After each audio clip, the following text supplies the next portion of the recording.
Assalamualaikum warahmatullahi wabarakatuh. Saya Novel Rehandi Pratama dengan NIM 01, 021, 282, 227, 104. Saya dari kelas B Indralaya, mata kuliah Lembaga Ekonomi Islam. Melalui video ini, saya akan memberikan pemahaman mengenai lembaga zakat, lembaga wakaf, dan juga koperasi syariah, terutama mengenai peran-peran lembaga tersebut dalam pemberdayaan ekonomi di Indonesia, dan tentunya juga dengan tantangan yang dihadapi dan peluang yang bisa didapat dari lembaga-lembaga tersebut. Nah, bagaimana materinya? Simak sebagai berikut. Oke, di sini saya akan masuk ke materi yang pertama, yakni tentang lembaga zakat. Nah, jadi zakat merupakan salah satu rukun Islam yang tidak hanya berdimensi spiritual, tapi juga sosial dan ekonomi. Di Indonesia, pengelolaan zakat dilakukan oleh dua jenis lembaga utama, yaitu yang pertama itu ada Badan Amil Zakat Nasional atau Basnas yang dibentuk oleh pemerintah, serta ada juga Lembaga Amil Zakat atau LAZ yang dibentuk oleh masyarakat dengan izin resmi dari pemerintah. Nah, dasar hukum pengelolaan zakat mengalami perkembangan yang signifikan. Awalnya diatur dalam Undang-Undang Nomor 38 Tahun 1999, kemudian diperbaharui melalui Undang-Undang Nomor 23 Tahun 2011, yang mana tujuannya untuk memperkuat peran negara, meningkatkan koordinasi antar lembaga, serta memastikan akuntabilitas dan transparansi dalam pengumpulan dan distribusi zakat. Ini mencerminkan upaya untuk menjadikan zakat sebagai bagian penting dari sistem kesejahteraan sosial nasional. Nah, lembaga zakat ini memiliki beberapa peran strategis. Yang pertama, yakni sebagai sarana pengentasan kemiskinan. Mereka menjalankan program konsumtif seperti bantuan langsung tunai atau yang kita kenal dengan BLT, serta program produktif seperti pelatihan dan modal usaha. Nah, kombinasi keduanya membantu mustahik tidak hanya memenuhi kebutuhan dasar, tetapi juga menjadi mandiri secara ekonomi. Nah, peran yang kedua, lembaga zakat juga meningkatkan inklusi keuangan melalui digitalisasi. Nah, penggunaan platform digital untuk pembayaran dan distribusi zakat ini memudahkan masyarakat untuk menunaikan kewajiban sekaligus untuk memperluas jangkauan penerima, termasuk di daerah-daerah terpencil. Nah, ini juga mendorong transparansi dan partisipasi dalam sistem keuangan formal bagi masyarakat yang sebelumnya tidak bisa menyentuh sistem keuangan formal. Nah, kemudian peran yang ketiga, lembaga zakat juga mendorong kemandirian ekonomi mustahik lewat pemberdayaan yang terintegrasi, mulai dari pelatihan, pendampingan usaha, hingga penguatan kelembagaan ekonomi lokal. Hal ini terbukti mampu untuk meningkatkan taraf hidup mustahik secara signifikan. Nah, kemudian peran lembaga zakat yang keempat, yakni zakat ini juga mendukung pembangunan ekonomi yang berkelanjutan. Nah, melalui kerjasama dengan lembaga seperti UNDP Indonesia, zakat dikelola untuk mendanai program yang selaras dengan tujuan pembangunan berkelanjutan atau SDGs, seperti pengatasan kemiskinan, kemudian pengurangan kelaparan, dan juga ekonomi yang berkeadilan. Namun, meskipun demikian, lembaga zakat juga menghadapi berbagai macam tantangan. Salah satu yang paling signifikan atau yang paling terasa adalah kesenjangan antara potensi zakat dan realisasi penghimpunan. Dari potensi sebesar 327 triliun per tahun yang diperkirakan oleh Basnas, yang terrealisasi hanya sekitar 6%. Penyebabnya antara lain seperti rendahnya literasi masyarakat, kebiasaan membayar zakat langsung ke mustahik, serta kurangnya kepercayaan dan sosialisasi dari lembaga zakat itu sendiri. Nah, kemudian tantangan yang lainnya dari lembaga zakat ini adalah masalah kualitas sumber daya manusia. Nah, pengelolaan zakat ini memerlukan tenaga profesional yang memahami baik aspek syariah maupun aspek manajerial. Namun, saat ini banyak lulusan ekonomi syariah yang lebih memilih sektor keuangan formal, yang membuat banyak lembaga zakat masih menggunakan sistem tradisional karena kurangnya sumber daya manusia yang paham akan sistem modern tersebut. Nah, akan tetapi meskipun demikian, ada juga peluang besar untuk memperkuat peran lembaga zakat ini. Yang pertama yakni melalui digitalisasi. Inovasi seperti platform zakat online, penggunaan QRIS, hingga pelaporan berbasis teknologi seperti blockchain dapat meningkatkan efisiensi, jangkauan, dan juga kepercayaan publik terhadap lembaga zakat. Nah, kemudian peluang yang kedua yakni pengembangan zakat produktif juga sangat menjanjikan. fokusnya adalah memberdayakan mustahik melalui pelatihan wirausaha, pembiayaan UMKM, dan pembentukan kelompok usaha binaan. Yang mana hal ini tentu memerlukan kolaborasi antar lembaga, dukungan regulasi, dan keterlibatan dunia pendidikan sebagai pusat inovasi. Nah, jika hal-hal tersebut sudah dilaksanakan, lembaga zakat ini dapat menjadi salah satu lembaga keuangan atau lembaga ekonomi yang dapat memberdayakan ekonomi masyarakat secara berkelanjutan dan juga dalam keberkahan syariah. Nah, berikutnya saya akan lanjut membahas mengenai materi kedua, yakni tentang lembaga wakaf. Nah, lembaga wakaf merupakan institusi penting dalam sistem ekonomi Islam yang bertujuan untuk mengelola harta benda wakaf demi kemaslahatan umat atau demi kesejahteraan umat.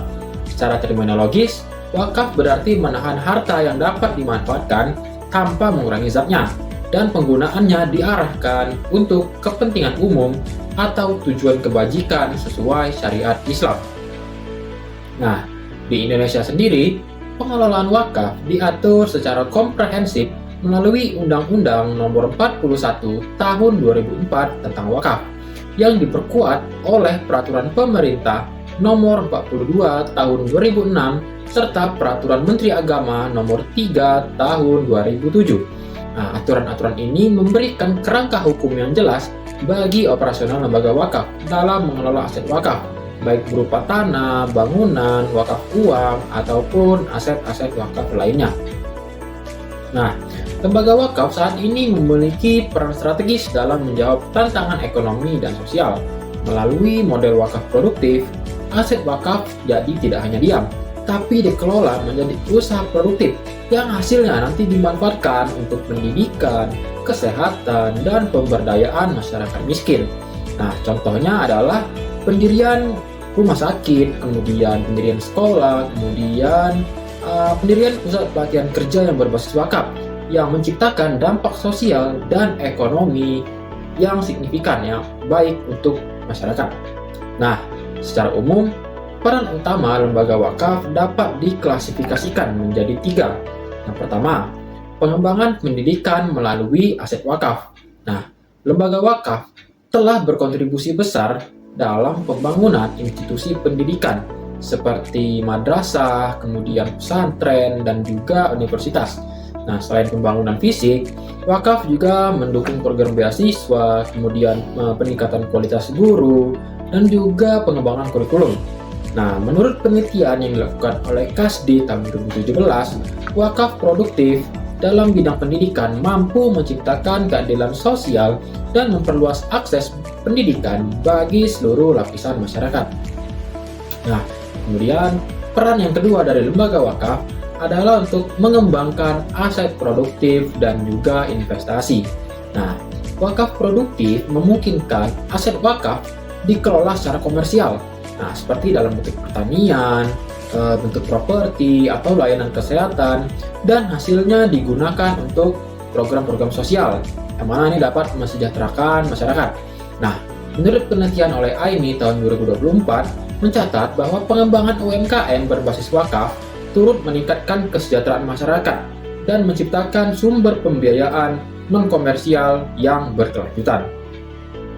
Nah, kemudian peran lembaga wakaf yang ketiga adalah untuk penyediaan infrastruktur dan layanan sosial ekonomi. Nah, lembaga wakaf mendirikan fasilitas publik seperti rumah sakit, masjid, dan pusat pelatihan dengan memanfaatkan tanah dan bangunan wakaf. Nah, penelitian oleh Ridho tahun 2024 menegaskan bahwa wakaf lahan sangat potensial dalam mendukung pembangunan infrastruktur sosial yang merata, termasuk untuk proyek-proyek lingkungan dan pemberdayaan ekonomi skala kecil atau UMKM. Nah, meskipun demikian, pengelolaan wakaf tentu saja tidak lepas dari berbagai tantangan. Yang pertama, lemahnya tata kelola dan profesionalisme oleh nazir. Banyak nazir belum memiliki rencana strategis dan belum menyusun laporan keuangan sesuai dengan PSAK 112, sehingga menimbulkan rendahnya transparansi dan menurunkan kepercayaan masyarakat terhadap lembaga wakaf. Nah, kemudian tantangan yang kedua, sama seperti lembaga zakat tadi, masih rendahnya literasi masyarakat mengenai wakaf. banyak masyarakat yang masih menganggap bahwa wakaf ini hanya sebatas untuk ibadah, tanpa memahami potensi ekonominya. Akibatnya, banyak aset wakaf tidak dimanfaatkan secara produktif. Nah, kemudian tantangan yang ketiga, regulasi yang belum sepenuhnya mendukung. Aturan yang ada masih bersifat umum dan tidak memberikan insentif yang cukup pada pengelola wakaf. Bahkan, peran ganda Badan Wakaf Indonesia atau BWI sebagai regulator sekaligus pengelola menimbulkan potensi konflik kepentingan yang cukup signifikan dalam pengelolaan lembaga wakaf ini. Nah, tapi meskipun demikian, lembaga wakaf juga memiliki sejumlah peluang yang menjanjikan. Nah, yang pertama itu pemanfaatan teknologi digital. Nah, digitalisasi dapat meningkatkan efisiensi dan akuntabilitas, sekaligus memudahkan masyarakat dalam menyalurkan wakaf. Inisiatif integrasi data wakaf nasional oleh BWI dan KNEKS menjadi langkah strategis menuju pengelolaan wakaf yang lebih transparan dan terkoordinasi. Nah, kemudian peluang yang kedua, yakni wakaf uang ini mempunyai potensi yang sangat besar. Nah, diperkirakan potensi wakaf uang di Indonesia ini mencapai 180 triliun per tahun oleh BWI. Nah, dengan pengelolaan profesional, wakaf uang dapat mendukung berbagai program strategis seperti pembiayaan UMKM, layanan kesehatan, dan beasiswa pendidikan. Nah, maka dari itu, dengan penguatan tata kelola, regulasi yang kondusif, dan literasi masyarakat yang meningkat, lembaga wakaf ini dapat berpotensi besar menjadi pilar utama dalam pembangunan sosial ekonomi di Indonesia yang berkelanjutan dan berkah. Nah, di sini saya akan melanjutkan mengenai materi yang ketiga sekaligus materi yang terakhir, mengenai koperasi syariah. Nah, koperasi syariah merupakan bentuk koperasi yang menjalankan kegiatannya berdasarkan prinsip-prinsip syariah Islam. Prinsip-prinsip utama koperasi syariah tentu saja meliputi keadilan, kemudian tolong-menolong atau ta'awun, serta larangan terhadap praktik riba, goror, dan juga maisir. Ini menciptakan sistem ekonomi yang etis dan berkelanjutan. Nah, tujuan utama dari koperasi syariah adalah untuk meningkatkan kesejahteraan anggota-anggotanya melalui sistem bagi hasil yang adil, sehingga bukan hanya menguntungkan individu, tetapi juga memperkuat solidaritas antar anggotanya. Nah, dalam praktiknya, koperasi syariah sendiri mengadopsi konsep syirkah, yakni kemitraan usaha antara anggota dengan pembagian keuntungan dan risiko secara proporsional, berdasarkan kontribusi modal dan partisipasi kerja yang setara. Nah, hal ini menjadikan koperasi syariah sebagai wadah yang sesuai dengan nilai-nilai Islam dalam mengembangkan usaha produktif serta meningkatkan kesejahteraan masyarakat. Nah, adapun dasar hukum dari koperasi syariah itu sendiri, yakni koperasi syariah di Indonesia diatur oleh berbagai peraturan, undang-undangan, dan juga fatwa. Secara umum, koperasi syariah berlandaskan pada Pancasila, khususnya sila kelima mengenai keadilan sosial, dan Undang-Undang 1945 Pasal 3 Ayat 1 yang menyatakan perekonomian Indonesia disusun sebagai usaha bersama berdasarkan asas kekeluargaan. Di tingkat operasional, koperasi syariah diatur lebih spesifik dalam Undang-Undang Nomor 17 Tahun 2012 tentang perkoperasian, serta Peraturan Menteri Koperasi dan UKM Nomor 16 Tahun 2015. Kemudian, Fatwa DSN MUI Nomor 141 Tahun 2021 juga menjadi pedoman penting dalam memastikan operasional koperasi syariah sesuai dengan prinsip syariah. Nah, koperasi syariah memiliki 5 peran utama dalam pemberdayaan ekonomi Indonesia. Yang pertama, koperasi syariah menyediakan pembiayaan berbasis syariah untuk pelaku usaha mikro, kecil, dan menengah atau UMKM melalui pembiayaan dengan skema mudharabah dan juga masyarakat. Nah, koperasi syariah ini memberi alternatif yang adil dan bebas riba. Hal ini sangat membantu UMKM yang sering terkendala oleh bunga tinggi di lembaga keuangan konvensional, sehingga dapat mengembangkan usahanya tanpa beban bunga. Nah, kemudian peran yang kedua, koperasi syariah ini mendorong pemberdayaan ekonomi berbasis komunitas. Melalui pendekatan partisipatif, anggota koperasi terlibat dalam pengambilan keputusan dan pengelolaan usaha, sehingga tidak hanya memperkuat solidaritas sosial, tetapi juga mempercepat pertumbuhan ekonomi lokal dan menciptakan lapangan kerja. Kemudian peran koperasi syariah yang ketiga, yakni koperasi syariah juga berperan dalam meningkatkan inklusi keuangan. Nah, koperasi syariah memberikan layanan keuangan kepada mereka yang sebelumnya tidak terlayani oleh bank konvensional, terutama di daerah terpencil dan komunitas marginal. Ini memperluas akses keuangan bagi masyarakat dan mendorong partisipasi mereka dalam sistem ekonomi formal. Kemudian, peran yang keempat, koperasi syariah juga menyediakan pendidikan dan pelatihan ekonomi syariah. Melalui program pelatihan ini, anggota belajar tentang manajemen keuangan syariah, juga belajar tentang keterampilan bisnis, dan juga pengembangan produk yang sesuai dengan prinsip syariah. Nah, hal ini dapat berkontribusi pada peningkatan kualitas sumber daya manusia yang dapat bersaing di pasar. Nah, kemudian yang terakhir, koperasi syariah juga berperan dalam mendukung pembangunan berbasis keberkahan dan keberlanjutan. Dengan prinsip-prinsip seperti mudharabah dan musyarakah, koperasi syariah tidak hanya menghindari riba, tapi juga menjamin pembagian keuntungan yang adil. Selain itu, koperasi syariah juga berkomitmen untuk memberdayakan ekonomi yang berkelanjutan melalui berbagai program sosial dan pemberdayaan masyarakat. Nah, akan tetapi, koperasi syariah juga menghadapi beberapa tantangan. Pertama, keterbatasan akses permodalan menjadi hambatan besar. Tanpa akses ke pembiayaan berbasis bunga, koperasi syariah harus mengandalkan modal internal yang tentunya terbatas, sehingga menghambat ekspansi dan pengembangan produk. Kemudian tantangan yang kedua, masih kurangnya literasi keuangan syariah. Nah, kan masih banyak masyarakat yang belum memahami perbedaan koperasi syariah dengan lembaga keuangan konvensional yang menjadi penghalang dalam memanfaatkan layanan koperasi. Oleh karena itu, peningkatan edukasi dan pemahaman masyarakat tentang keuangan syariah pada sekarang ini itu sangat penting. Kemudian, tantangan yang ketiga ini adalah regulasi yang tentunya belum sepenuhnya mendukung pengembangan koperasi syariah.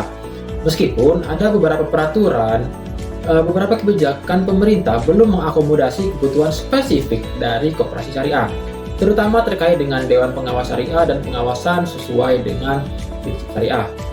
Nah, yang keempat, ini masih rendahnya kualitas sumber daya manusia atau SDM. Ya, pengelola koperasi syariah seringkali kurang memahami prinsip syariah dan manajemen koperasi yang efektif, sehingga menghambat efisiensi operasional dan juga inovasi dari koperasi syariah itu sendiri. Oleh karena itu, penting bagi koperasi untuk terus berinvestasi dalam pelatihan dan pengembangan sumber daya manusianya.